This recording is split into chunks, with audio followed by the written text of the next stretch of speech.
massive thank you to our local MP, Caroline Ansell, who's obviously extremely busy at the moment, but she's given up some time to come over and be with us, obviously to sort of show support for what we're talking about today. So, Caroline.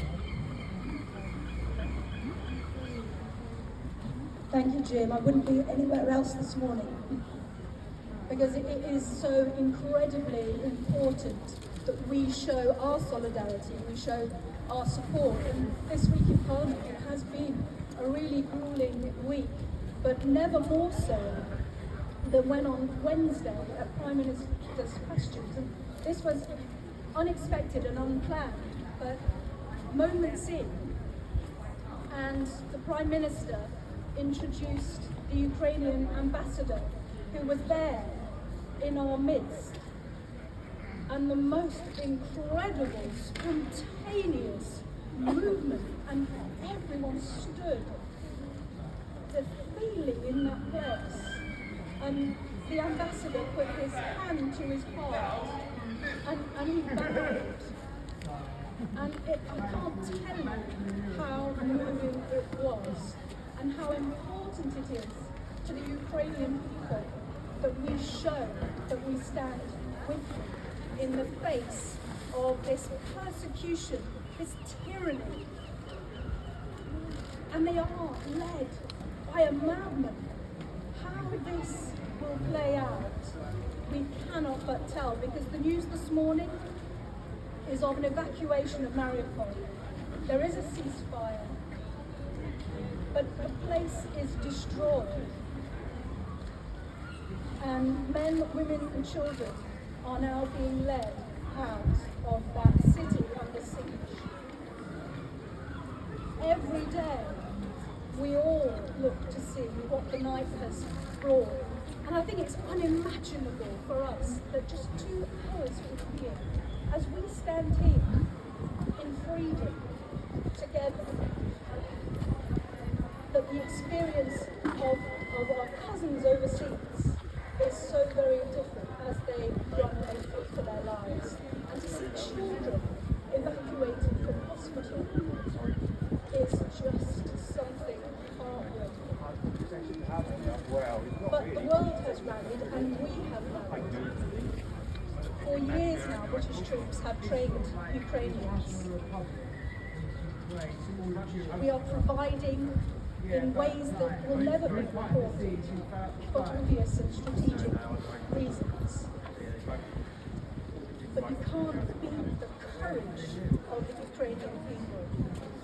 How extraordinarily inspiring they are. And courage calls to courage everywhere.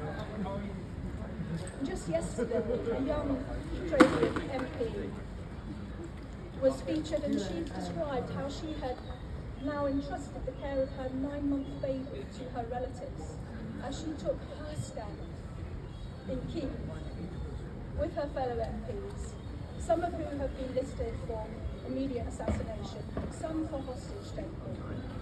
And she described how in this last week she's been trained to use weaponry. It's just unimaginable. But the courage is off the scale. But what I'm told is that that is underpinned by the support and solidarity that is coming from Britain and other countries. And there are just 2 ways I want to share today that we can really powerfully do more.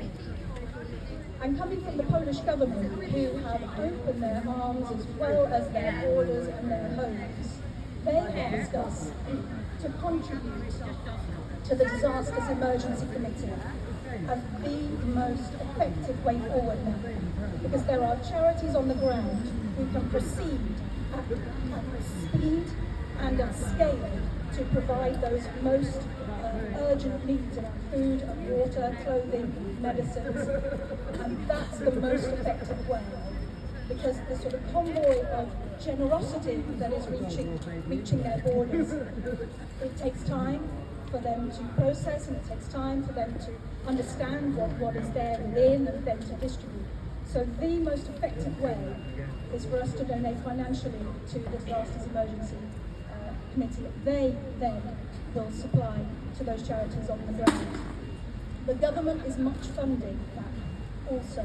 So for every £5 you spend, £10, £20, the government is match funding your contribution up to £20 million. So please rally to that particular fund.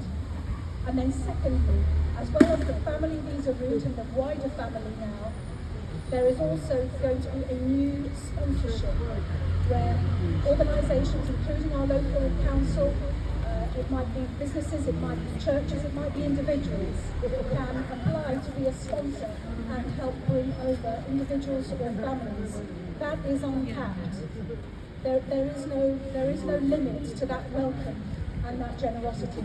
And details are coming down the line as we speak.